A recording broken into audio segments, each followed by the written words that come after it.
لقد كان لكم في رسول الله أسوة حسنة لمن كان يرجو الله واليوم الآخر وذكر الله كثيرا. نحمده ونصلي على رسوله الكريم، اما بعد فاعوذ بالله من الشیطان الرجیم، بسم اللہ الرحمن الرحیم. رب اشرح لي صدری ویسر لي امری واحلل عقدۃ من لسانی یفقہوا قولی.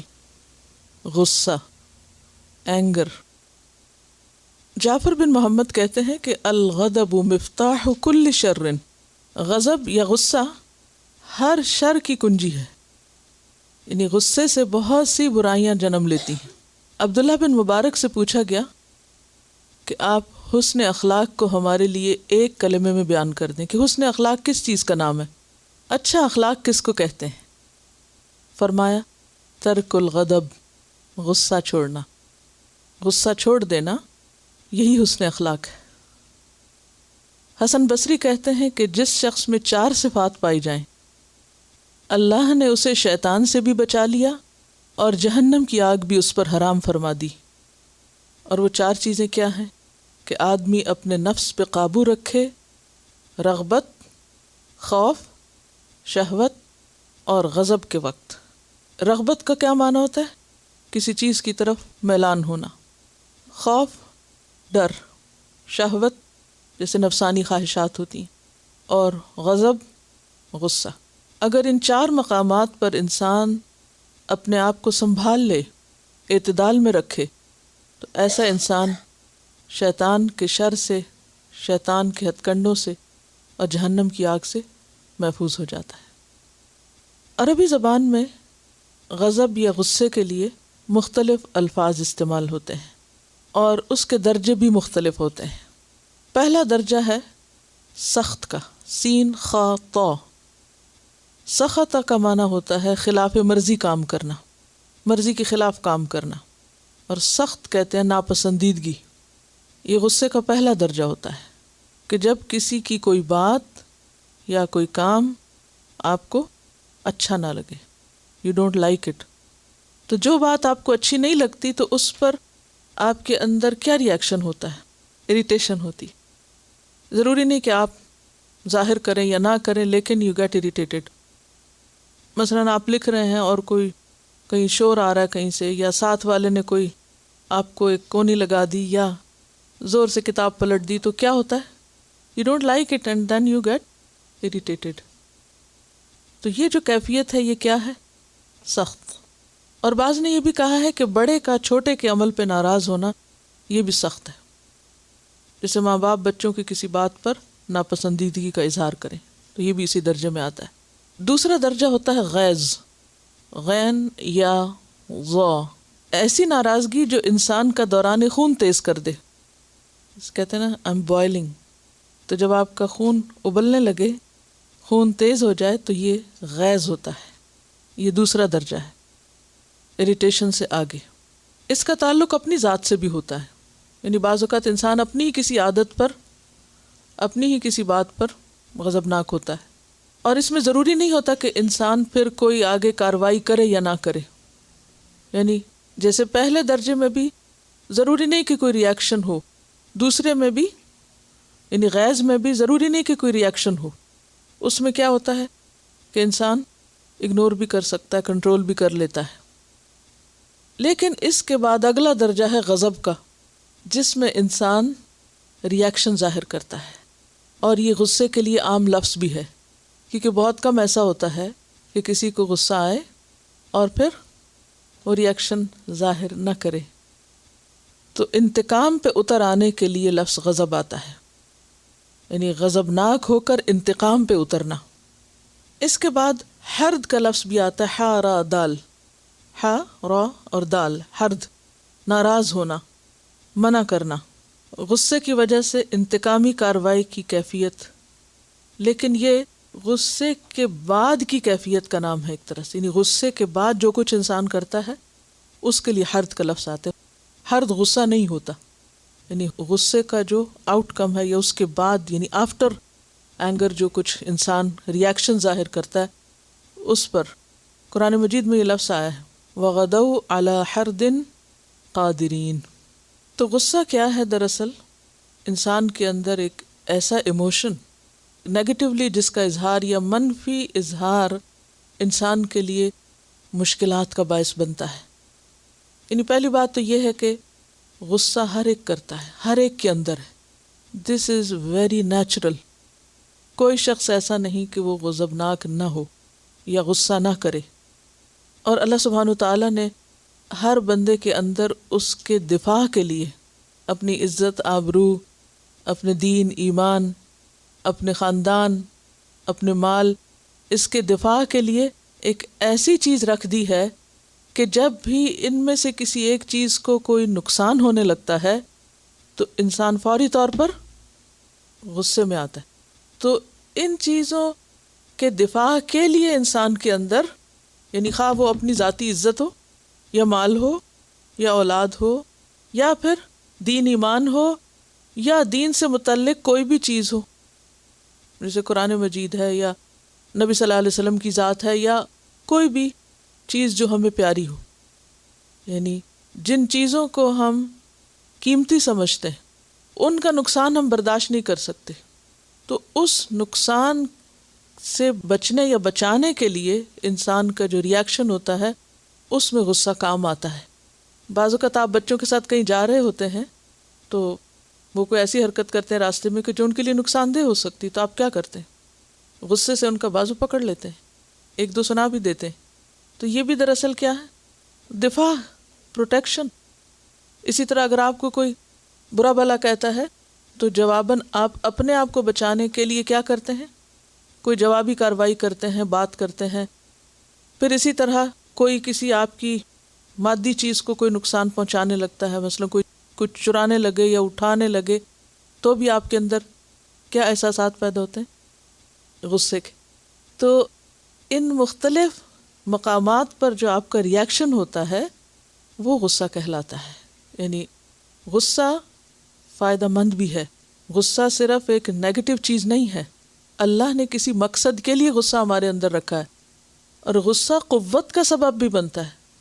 مثلاً اگر آپ بہت لو بھی فیل کر رہے ہیں یا اپنے اندر کسی طرح کی کمزوری، تو اچانک کوئی شخص آپ کے ساتھ ایسا معاملہ کرتا ہے تو آپ اپنی ساری کمزوری بھول کر کیا ہوتے ہیں؟ فوری طور پر طاقتور ہو جاتے ہیں، اور آپ میں ایک ہمت، جوش، جذبہ آ جاتا ہے، انتہائی قوت آ جاتی ہے جو عام حالات میں نہیں آتی. تو کچھ کاموں کو کرنے کے لیے انسان کو قوت بھی چاہیے ہوتی ہے، اور سیلف ڈیفenس یا اپنی پیاری چیزوں کے ڈیفenس میں انسان بھرپور قوت لگاتا ہے. تو غصہ نیچرل ایموشن ہے، انسان کے لیے ضروری بھی ہے، فائدہ مند ہے، کسی مقصد کے لیے رکھا گیا ہے، لیکن بے حد ضروری ہے کہ انسان اس کا استعمال درست جگہ پر کرے اور درست طریقے پر کرے. تو اس چیپٹر کو پڑھنے کا اصل مقصد کیا ہے؟ کہ ہم یہ سیکھ سکیں کہ اللہ کی اس نعمت کو ہمیں کس طرح استعمال کرنا ہے. اور یہ ایک ایسا مقصد ہے جو حاصل ہو سکتا ہے. ایسا نہیں کہ ہم اتنے کمزور ہوں کہ مقصد پورا نہ کر سکیں. کیا مقصد؟ کہ غصے جیسے ایموشن یا غصے جیسی طاقت یا قوت یا غصے کے درست استعمال کے ذریعے ہم فائدہ اٹھائیں. یعنی ہم یہ سیکھیں کہ کب ناراض ہونا ہے، کہاں ناراض ہونا ہے، کتنا ہونا ہے، کیسے ہونا ہے. یہ ہے مقصد. اور زائد از ضرورت غصے کو کس طرح اپنے اندر سے رخصت کر دیں. تو غصہ مثبت طریقے سے بھی استعمال ہو سکتا ہے اور غصہ منفی طریقے سے بھی، کیونکہ منفی طریقے سے استعمال کریں گے تو منفی نتائج آئیں گے، اور اگر مثبت طریقے سے مثبت طور پر استعمال کریں گے تو مثبت نتائج آئیں گے. قال اللہ تعالی وَإِذَا مَا غَضِبُوا هُمْ يَغْفِرُونَ، سورۃ الشورى آیت نمبر 37. اللہ تعالیٰ کا ارشاد ہے، اور اگر غصہ آ جائے تو درگزر کر جاتے ہیں، معاف کر دیتے ہیں، آلٹرنیٹ بیہیویئر اختیار کرتے ہیں، اس کا رخ موڑ دیتے ہیں. یہ بھی غصے کا استعمال ہے. غصہ آتا ہے وَإِذَا مَا غَضِبُوا، آتا ہے غصہ، وہ تو آئے گا، لیکن اس کا اظہار کیسے کرتے ہیں؟ ہم یغفرون، معاف کر کے۔ قال اللہ تعالی والکاظمین الغیظ والعافین عن الناس، آل عمران 134۔ اللہ تعالیٰ کا ارشاد ہے جو غصے کو پی جاتے ہیں اور دوسروں کے قصور معاف کر دیتے ہیں۔ کاظمین کس کی جمع ہے؟ کاظم کی، اور غیظ کا معنی تو آپ کو معلوم ہو ہی گیا۔ والکاظمین الغیظ، یعنی غصہ تو آتا ہے لیکن غصے کو کیا کرتے ہیں؟ روک لیتے ہیں، باندھ کے رکھتے ہیں۔ کظم کا معنی ہوتا ہے تسمے کا باندھنا، پانی کا جو واٹر بیگ ہوتا ہے نا جسے مشک کہتے ہیں، مشک کے منہ کو باندھنے کے لیے جو ڈور استعمال ہوتی ہے اس کے لیے لفظ استعمال ہوتا ہے۔ تو اس کو آپ سمجھ سکتے ہیں کسی بھی گرم پانی کی بوتل کا منہ بند کرنے سے، کہ اگر اس کو کھلا چھوڑ دیا جائے تو کیا ہوگا؟ اس کے چھینٹے باہر اڑ کے یا اسپل آؤٹ ہو کر وہ نقصان دے گی، لیکن اگر اس کو کنٹرول کر لیا جائے تو وہ گرم تو ہوگی اندر سے لیکن نقصان دہ نہیں ہوگی۔ تو اہل ایمان کون ہوتے ہیں؟ جو اپنے غصے کو کنٹرول کرنا جانتے ہیں۔ والعافین عن الناس، اور لوگوں سے درگزر کرنے والے ہیں، معاف کرنے والے ہیں۔ تو اس سے کیا پتہ چلتا ہے کہ دونوں جگہ پر غصے کا علاج کیا بتایا گیا، یا غصے کو کنٹرول کرنے کا طریقہ کیا ہے؟ درگزر کرنا۔ اب دیکھیے کہ جب غصہ آتا ہے نا تو 3 طرح ری ایکشن ہو سکتا ہے۔ ایک ہے ہم غصے کو ایکسپریس کریں، دوسرا ہے سپریس کریں، تیسرا ہے کام ڈاؤن کریں۔ یا تو اپنے آپ کو ایکسپریس کریں، یا سپریس کریں، اور یا پھر کام ڈاؤن ہو۔ ایکسپریس کرنے کے کئی طریقے ہو سکتے ہیں، مثبت اور منفی۔ بعض اوقات ایکسپریس کرنا ضروری ہوتا ہے۔ سپریس کرنا جو ہے اچھا ہے، لیکن اگر انسان اس کے نتیجے میں اپنا نقصان کرنے لگے، کہ جیسے بعض لوگ غصہ کنٹرول تو کر جاتے ہیں لیکن اپنے اندر اتنا کھولتے رہتے ہیں کہ جس کے نتیجے میں وہ کئی بیماریوں کا شکار ہو جاتے ہیں۔ اور تیسرا کیا ہے کہ غصہ آئے، کنٹرول کیا جائے اور خود کو کام ڈاؤن کر لیا جائے، اور یہ کیفیت صرف عافین عن الناس سے ہو سکتی ہے، یغفرون سے ہو سکتی ہے۔ تو قرآن نے ہمیں کیا سکھایا، اور پسندیدہ چیز کیا ہے؟ Calm down. اور کام ڈاؤن انسان ہو نہیں سکتا جب تک کہ معاف نہ کرے۔ اور جہاں تک ضرورت کے تحت اس کو ایکسپریس کرنے کا تعلق ہے تو اس پر انشاءاللہ آگے بات ہوگی۔ اور یہ جو آیت ہے والکاظمین الغیظ والعافین عن الناس، تو اس کے بارے میں ابن عباس کا کہنا ہے، اور ابن عباس مفسر قرآن ہے، ان سے پوچھا گیا کہ اس کا کیا مطلب ہے والکاظمین الغیظ؟ تو انہوں نے کہا کہ غصہ دلانے والی بات پر جواب نہ دینا جبکہ انسان اس پہ قادر ہو۔ کاظمین الغیظ کیا ہے؟ کہ غصہ دلانے والی بات پر انسان ویسا ہی جواب نہ دے جبکہ وہ دے سکتا ہو۔ مثلاً ایک شخص نے گالی دی اور دوسرا جواب دے سکتا لیکن وہ گالی کے جواب میں گالی نہیں دیتا، تو یہ ہے دراصل کاظمین الغیظ ہونے کا رویہ۔ حدیث ہے ان ابی ہریرہ رضی اللہ عنہ ان رسول اللہ صلی اللہ علیہ وسلم قال لیس الشدید بالسرعۃ انما الشدید الذی یملک نفسہ عند الغضب، رواہ البخاری کتاب الادب۔ پہلوان وہ نہیں جو کشتی لڑنے میں غالب ہو جائے، بلکہ اصلی پہلوان وہ ہے جو غصے کی حالت میں اپنے آپ پر قابو پائے۔ لیس الشدید، نہیں ہے بہادر۔ شدید کا لفظ جس کی جمع شداد ہے، جہنم کے فرشتوں کے بارے میں کہ علیہا ملائکۃ غلاظ شداد، وہ شدید کی جمع ہے۔ شدید کے کئی ایک معنی ہوتے ہیں۔ شدید کا معنی ہوتا ہے بہادر، بلند، قوی، مضبوط، اور شیر کے لیے بھی یہ لفظ آتا ہے، شیر، لائن۔ لیس الشدید، نہیں ہے بہادر، کیونکہ شیر بہادری کی علامت ہے نا۔ بالسرعتی، سرعہ کا لفظ قرآن مجید میں سرعہ کے معنوں میں آتا ہے۔ جہاں پر قوم عاد کے عذاب کا ذکر ہوا وہاں آتا ہے فَتَرَى الْقَوْمَ فِيهَا سَرْعَى كَأَنَّهُمْ أَعْجَازُ نَخْلٍ خَاوِيَةٍ۔ تو سرعہ کہتے ہیں پچھاڑنے کو۔ جب کشتی ہوتی ہے تو دو پہلوان جو ہوتے ہیں آپس میں لڑتے ہیں تو ایک جو ہے وہ دوسرے کو مغلوب کر لیتا ہے، گرا دیتا ہے، تو جس کو پچھاڑا جائے اس کو سرعہ کہتے ہیں۔ سرعہ کون ہوتا ہے؟ جس کو لوگ پچھاڑ دیں، یعنی گرا دیں۔ مغلوب کر دیں. تو اس سے کیا پتہ چلتا ہے کہ اللہ کے نزدیک اصل طاقتور وہ ہے کہ جو بھلے جسمانی طاقت میں زیادہ نہ بھی ہو لیکن اس کو سیلف کنٹرول جیسی نعمت ملی ہو، جو اپنے آپ کو کنٹرول کر سکے. اور کب؟ جب شدید غصے میں ہو، یعنی غصے میں کوئی ایسی بات نہ کہے جو اللہ کو ناراض کر دے، حد سے نہ بڑھے، ظلم اور زیادتی کا رویہ اختیار نہ کرے. بہادری شہرت حاصل کرنے کا ایک بہت زبردست ذریعہ ہے. اسی لیے ہم دیکھتے ہیں کہ قیامت کے دن سب سے پہلے ریاکاروں میں سے شہید کو لایا جائے گا اور اس سے پوچھا جائے گا کہ یہ تم سب کیا کرتے رہے. تو اس کے اندر کی چھپی ہوئی نیت کیا تھی کہ لوگ مجھے بہادر کہیں. تو بہادر ہونا، بہادر کہلوانا اور بہادر مانا جانا یہ ایک بہت ہی پسندیدہ چیز ہے. وہ نیت کا ایک الگ مسئلہ ہے. تو بزدلی کے مقابلے میں بہادری پسندیدہ ہے، لیکن اصل بہادری کسی دوسرے پہ قابو پانا نہیں. اصل بہادری خود پہ قابو پانا ہے، اپنے اوپر قابو پانا ہے. یہ قوت صرف اسی کو مل سکتی ہے جس کے اندر خدا کا خوف ہو، جو اللہ کی خاطر اپنے غصے کو روک لے اور کنٹرول کر لے. اگلی حدیث عن ابن عمر قال قال رسول اللہ صلی اللہ علیہ وسلم ما من جرعة اعظم اجرا عند اللہ من جرعة غیظ کظمها عبد ابتغاء وجہ اللہ. رواہ ابن ماجہ کتاب الزہد. سیدنا ابن عمر رضی اللہ عنہما سے روایت ہے کہ رسول اللہ صلی اللہ علیہ وسلم نے فرمایا، کسی بندے نے اللہ تعالیٰ کے نزدیک غصے کے گھونٹ سے بڑھ کر کوئی گھونٹ نہیں پیا جس کو وہ اللہ تعالیٰ کی رضامندی حاصل کرنے کے لیے پی جاتا ہے. اب دیکھیے کہ ہم بہت سی چیزیں کھاتے بھی ہیں اور پیتے بھی ہیں. مقصد کیا ہوتا ہے؟ کبھی کچھ ہم اپنی مرضی سے کھاتے پیتے ہیں، کبھی ہم کسی کی فرمائش پہ کچھ کھا لیتے ہیں، نہیں بھی دل چاہ رہا ہوتا تو کسی کی خوشی کے لیے کھا لیتے ہیں یا پی لیتے ہیں. کبھی ہم کسی بیماری کے علاج کے لیے کوئی کڑوی دوا بھی پی لیتے ہیں. یہ سب چیزیں وقتی فائدے کی ہیں.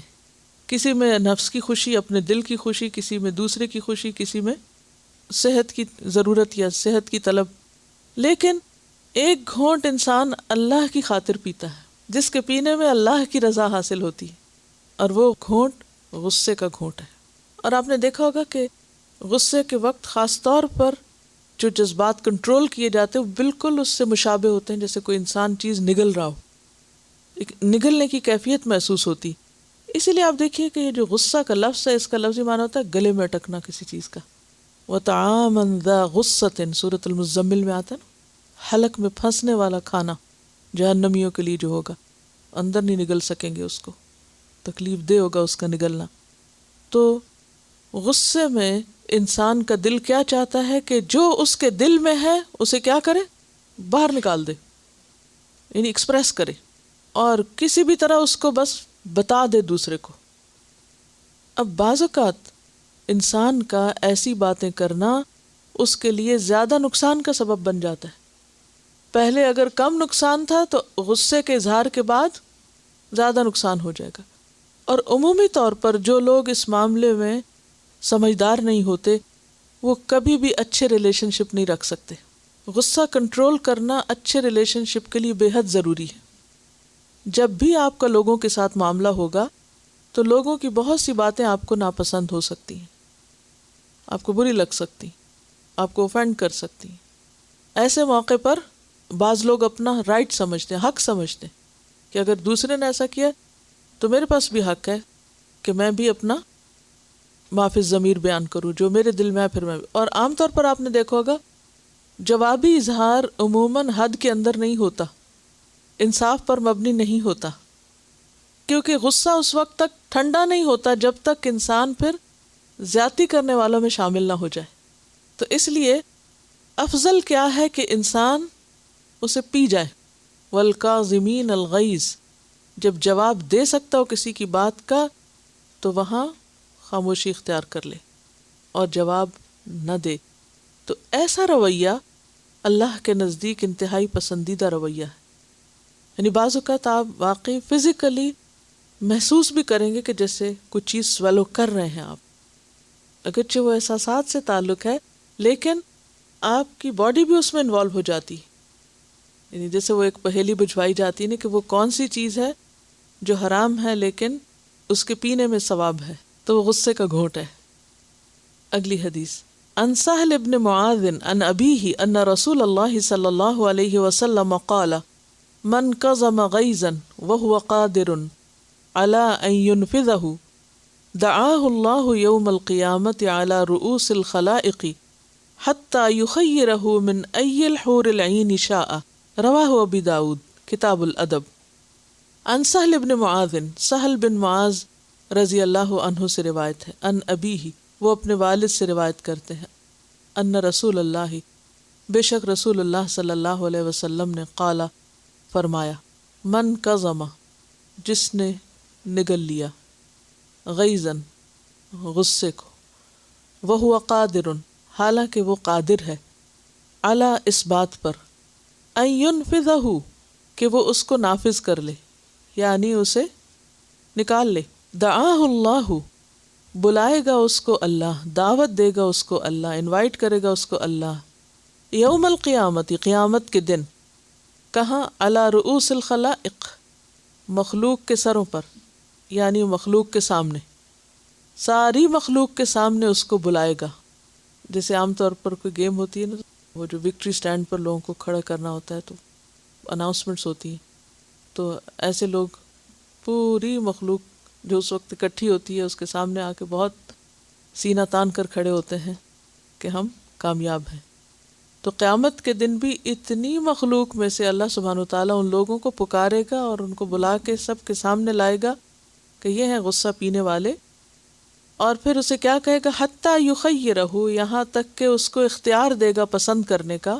یخیر کا معنی خیر یخیر تخییر، تو تخییر ہوتا ہے کسی کو پسند کرنے کے لیے اختیار دینا۔ کیا معنی ہے تخییر کا؟ کسی کو پسند کرنے کے لیے اختیار دینا، چوائس دینا کہ آپ جو چاہیں پسند کر لیں۔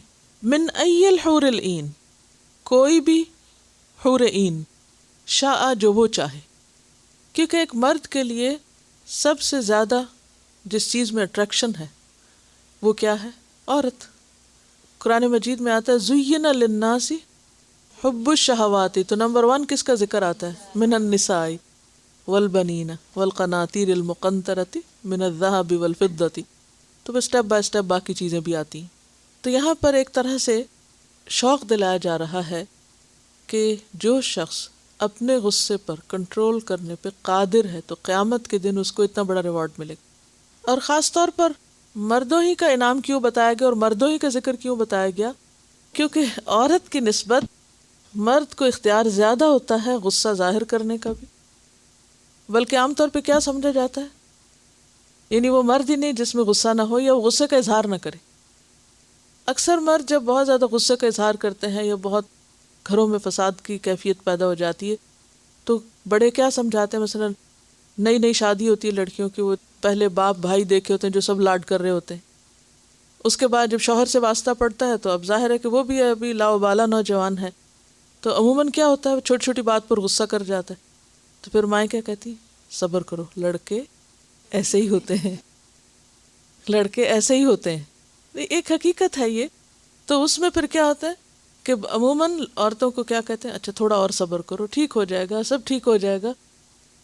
تو اس کا یہ مطلب نہیں کہ عورت کو غصہ نہیں آتا، لیکن عورت کو آتا ہے، مگر بعض اوقات وہ اظہار پہ قادر نہیں ہوتی، بعض اوقات وہ اس طرح بیان نہیں کر سکتی یا ایکسپریس نہیں کر سکتی۔ عام طور پر عورت کا غصہ رونے دھونے میں یا بعض اوقات چیخنے چلانے میں تھوڑا سا نکلتا ہے، لیکن یا بچوں تو بڑے کا چھوٹے پہ کم درجے کا غصہ ہوتا ہے بنسبت غضب کے۔ تو ایسی صورت میں یہاں پر یعنی کہ یہ سوال آپ کے ذہن میں بھی آیا ہوگا کہ مرد ہی کا ثواب یہاں کیوں بتایا گیا، کیونکہ ہم بھی تو بہت غصہ پیتے ہیں۔ تو یہ ہے کہ اللہ تعالیٰ عدل و انصاف کرنے والے ہیں، اور ایسا نہیں کہ عورتوں کا درجہ کم ہے یا عورتوں کو کوئی ریوارڈ نہیں ملے گا۔ انما یوفی الصابرون اجرہم بغیر حساب، اللہ سے بڑھ کر عدل کرنے والا کوئی نہیں، لیکن ایک سچویشن بتا دی جاتی ہے نا، یا عام طور پر جیسے کوئی بہت ساری چیزوں میں سے ایک چیز کو چن کر اس کی مثال دے دی جاتی، تو اس ریفرنس میں یہ بات ہوئی۔ عورت میں صبر بھی نسبتاً زیادہ ہوتا ہے، عورت بعض اوقات مجبور بھی ہوتی ہے، تو مرد جو ہے اس کو مجبوری کوئی نہیں ہوتی، وہ اگر کنٹرول کرتا ہے تو اپنی چوائس سے کرتا ہے، ورنہ کوئی اور اس کو روکنے والا عموماً نہیں ہوتا۔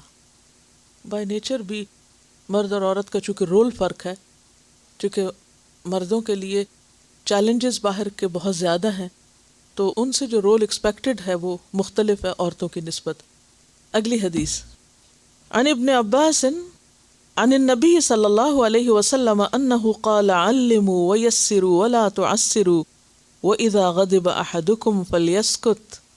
سیدنا ابن عباس رضی اللہ عنہما سے روایت ہے کہ نبی کریم صلی اللہ علیہ وسلم نے فرمایا، سکھاؤ اور آسانی کرو اور مشکل مت کرو، اور جب تم میں سے کسی کو غصہ آ جائے تو اسے چاہیے کہ خاموش رہے۔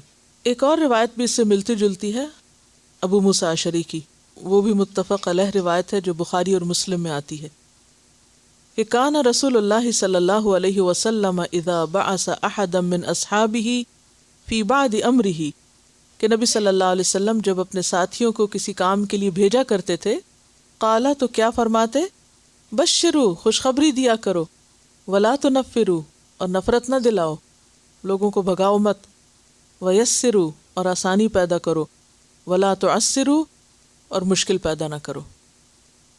تو یہاں تعلیم دینے کا طریقہ بتایا گیا ہے کہ جو بھی چیز سکھائی جائے وہ مشکل سے مشکل بھی ہو تو اس کو کس طرح بتایا جائے، آسان کر کے۔ بعض معلمین کی عادت ہوتی ہے کہ آسان چیزوں کو بھی مشکل کر دیتے ہیں۔ کیوں؟ کیونکہ ان کا اپنا لیول بڑا ہوتا ہے، زیادہ ہوتا ہے، تو پھر وہ اپنے لیول کے مطابق بات کرتے ہیں اور اس بات کا خیال نہیں رکھتے کہ جو سیکھنے والے ہیں ان کا لیول کیا ہے۔ تو یہاں پر حکمت بتائی جا رہی ہے کہ یسرو، اس کو آسان بنا کے پیش کرو، کیونکہ اس کے بغیر تو پھر سیکھنے والا سیکھ نہیں سکے گا۔ ولا تعسروا، اور مشکل نہ کرو، یعنی ایسی زبان نہیں بولنی چاہیے استاد کو کہ جو آدھی باتیں کسی کو سمجھ ہی نہ آئے۔ بعض لوگ ہوتے ہیں بہت فلاوری لینگویج بولتے ہیں، محاورے یا ایسے ضرب المثل بہت، تو بعض اوقات تو دوسروں کو سمجھ نہیں آتے، یا یہ ہے کہ لینگویج کا کوئی اور بیریئر یا وجہ ہو سکتی ہے۔ تو اس صورت میں کیا ہے کہ آسانی کرو، مشکل نہ کرو۔ اور بعض اوقات کیا ہوتا ہے، استاد ایک بات ایک بار، 2 بار، 3 بار سمجھاتا ہے اور پھر پوچھتا ہے کہ سمجھ آئی، اور شاگرد کہتا ہے نہیں آئی، تو پھر کیا ہوتا ہے، غصہ آ جاتا ہے کہ کیوں نہیں سمجھ آ رہی۔ ایک نیچرل سی بات ہے نا، تھوڑا سا یاد کر لیجئے کہ آپ گھر میں بچوں کو کیسے پڑھاتے ہیں، یعنی اگر بچے بڑے بھی ہو گئے تو تھوڑا پیچھے چلے جائیں کہ بچپن میں آپ جب بچوں کو پڑھاتے تھے، یا آج کل بھی اگر آپ کچھ بچوں کو تعلیم دیتے ہیں تو اس موقع پر آپ کا رویہ کیا ہوتا ہے۔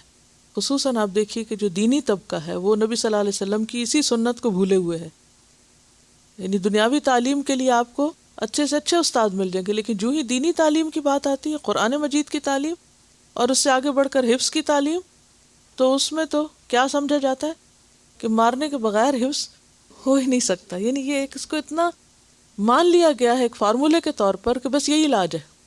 تو اس موضوع پہ آپ سب سوچئے کیا رویہ اختیار کریں گے۔ وآخر دعوانا ان الحمد للہ رب العالمین، سبحانک اللہم وبحمدک، اشہد ان لا الہ الا انت، استغفرک واتوب الیک۔ السلام علیکم ورحمۃ اللہ وبرکاتہ۔ لقد كان لكم في رسول الله أسوة حسنة لمن كان يرجو الله واليوم الآخر وذكر الله كثيرا۔